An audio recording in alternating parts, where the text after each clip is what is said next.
Coach. A great first half. Let's take a look now at the second half highlights from Saturday's game between you and Southwest Baptist. His first highlight is Brianna Buchanan, again, NBA three-point range. The defender's hands were down, and anytime we talked about earlier in the show, but if the defender is not up pressuring, and Brianna has an open look, we want her to take it, and she did what she did in the first half and hit her 4-3. This is just a great drive by Candace Gilbert. Again, just a great athlete, can really get to the basket, and she showed her athleticism there and drove by two defenders and really finished with contact. Didn't get the foul call, but she made the basket anyway, and got us off to a good start in the second half. This is Caitlin Demarest driving. Again, this is our dribble offense. They're in man here, so we should have a couple cutters here. We didn't, but Nicole goes one-on-one and gets the basket and the foul. Again, she's left-handed, but showed her versatility on that play. She does a great job of catching the ball, slowing down, looking at where the defense is, and if she gets doubled or tripled, she usually kicks out for three, but she recognized there she had the opportunity to go to the right-hand side, and she scored. And this is off an inbounds play, and again, this is Nicole McComb, shows her athleticism, able to really just kind of bully her way in there and just shows she can finish in traffic. Just a great individual effort. This is, again, dribble penetration by Demarest, kick back to DP. She's going to show her athleticism, great spin move, and rises above the defender and makes a great play. Here we are in transition, and nice bounce pass to Caitlin. Candace just drives the lane.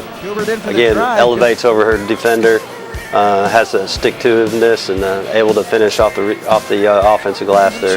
Just if you haven't had a chance to watch Candace play, she's a great athlete.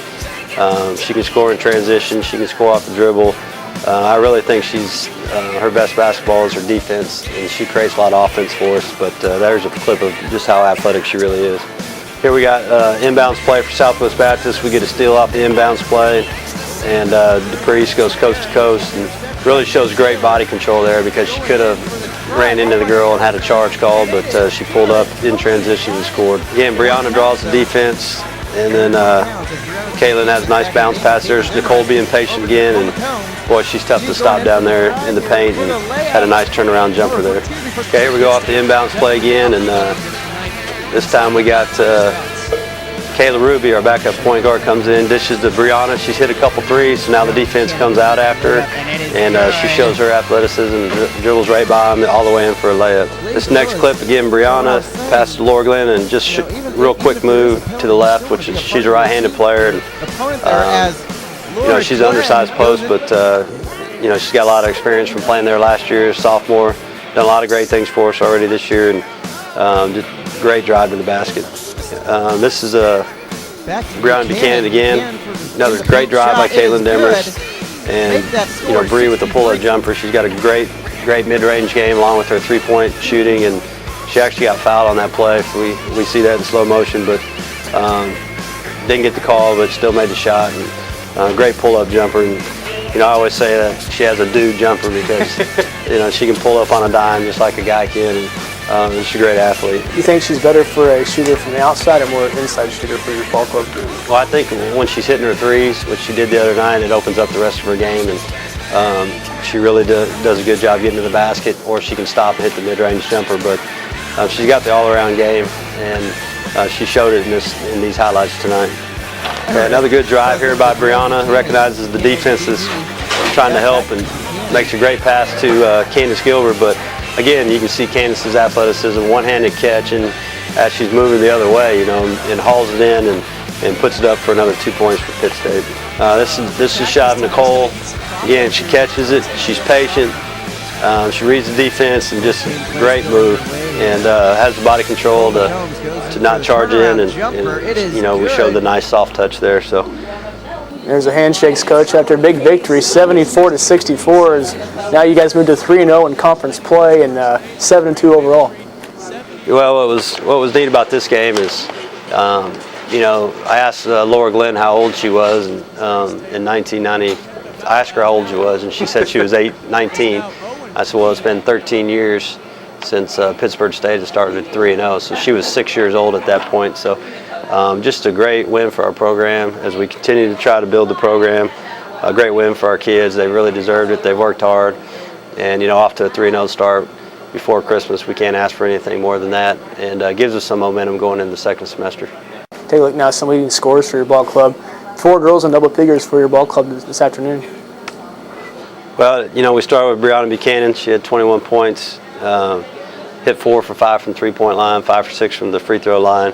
She's actually ranked 6th or 7th in the league in the free throw line. She does a great job there. But Caitlin Demarest, 10 assists, 1 turnover. You can't ask for more than that in your point guard. She had a great game. We also had Nicole McCombs with a double-double, 15 points, 12 rebounds. Continues to get better every game. Also in double figures, we had Amanda Orlowski had 12, had 12 points, all in the first half, but they were key. Got us up to a 16-point lead, 4 3-pointers. She had 3 in 4 possessions to really give us a lot of fire. And then DePriest Taylor, it shows her offensive stats there. She had 10 points, but we haven't talked about this very much, but the leading scorer in the MIAA was last name Creed, Courtney Creed, and DePriest had her most of the night, and she only scored 2 points. So I really thought that was, probably the, it was a combined defensive effort. There was other people on her, but I thought DePriest, from the opening tip-off to every time she guarded her, she was 1 for 6 and really had trouble even getting her shot off. So you got to really credit our defense and DePriest and their effort there. Dave McNabb, the standings, we talked about that a second ago. 3-0 in conference play, tied for first in the MIAA at 7-2 and 3-0 in conference now. You take on an opponent now a couple weeks from now, actually, in Central Missouri State. After Christmas, what's your guys' game plan from here to that game? Well, we hadn't started watching film yet on Central, but we'll start that this week. And they're a really good team this year. They've got 3 or 4 starters back. They're 6-2, I believe, right now. They're 1-1 or 2-1 in the conference. And they've won both their road games, which is tough to do in the MIAA. They lost to Emporia, who's number 7 in the country. They lost by 10 at home last week, so we know it's going to be a great game.